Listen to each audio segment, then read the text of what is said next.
word problems. Oh, the days of word problems. You got to train from here, A and B, and it's like, well, let's make it a simple word problem, shall we? And after the 7 o'clock Mass, I had some inquiries, so I'll add a little bit to the problem. One very hot summer afternoon, 3 dogs were laying under the shade of a tree in the backyard. The first one was a Newfoundland, big dog, 105 pounds. PJ, we'll call him PJ. Second was a retriever, beautiful girl, we'll call her Belle. And finally, there was an Irish setter. We'll call him Seamus, because Seamus was a little bit, well, let's say, he'd love to get in trouble. And all 3 dogs were laying in the grass just panting away. It was well over 100 degrees. And they were all staring at one thing, and that was the pool in the backyard. And as dogs can do to dogs, they talk to each other. They said, "It is so hot." I know. What are we going to do? We're under the shade of the tree, is that it? And of course, Seamus says, "Well, you know, I've decided I'm going swimming." So your word problem is this. How many dogs are on the grass now? It's not that hard of a word problem, trust me. You got 3 dogs, 1 pool. How many dogs are on the grass? Who said 3? Raise your hand.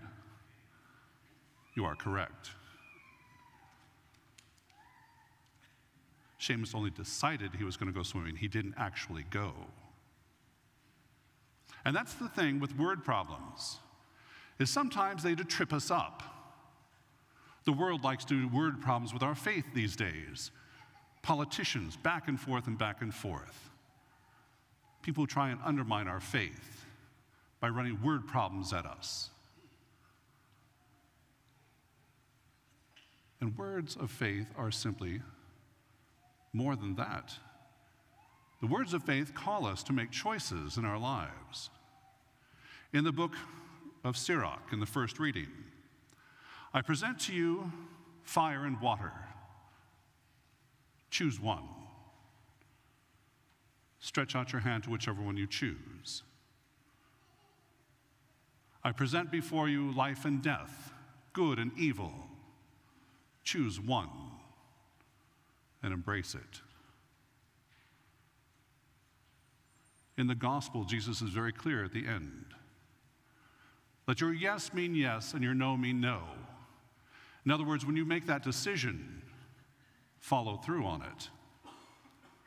Anything else is from the evil one. And what is the what else? Well, when I was growing up, your word was your bond. Whatever you said you would do, you simply did it. It spoke about your integrity. It spoke about how you viewed the other person, how you respected them, and how you honored your word. Doesn't mean much today, it seems. And yet, in essence, it has not lost its full force. Integrity of heart, mind, and spirit, especially in the life of faith. So let your yes mean yes, and your no mean no. Don't barter with God. Well, I'll do this if you do that for me. Not how it works, McGee. Not how it works.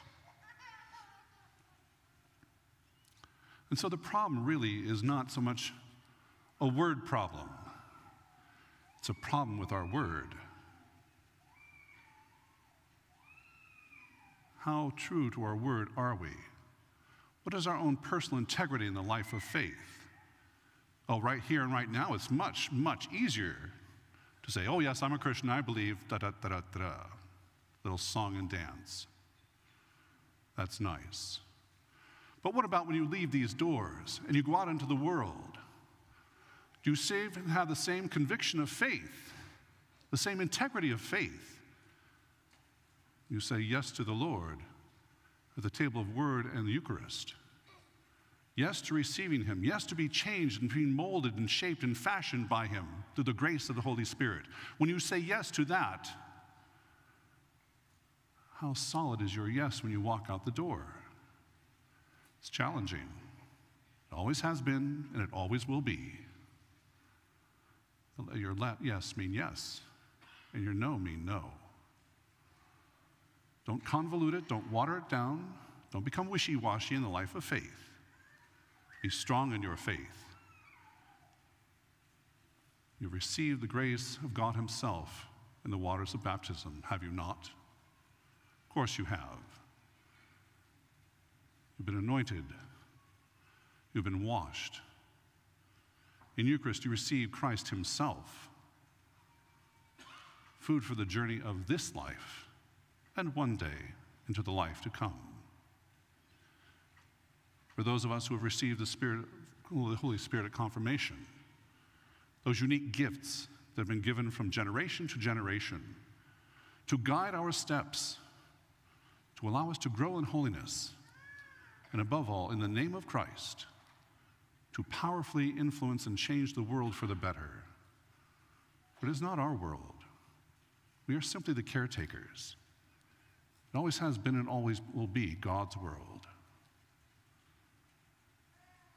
And so, yes is yes and no is no. Do you believe? Yes or no? Choose. Embrace one or the other. But when you embrace it, understand the consequence of what you embrace. You embrace the life of faith and you embrace Christ. You embrace those who will challenge you in your faith, those who will try and undermine your faith. You have every strength and grace you need to live as followers of Christ. You have received his call. In the sacraments, you receive the fullness of the Lord himself. The problem, my sisters and brothers, is not a word problem. It is all too often a problem with our word. This time I invite the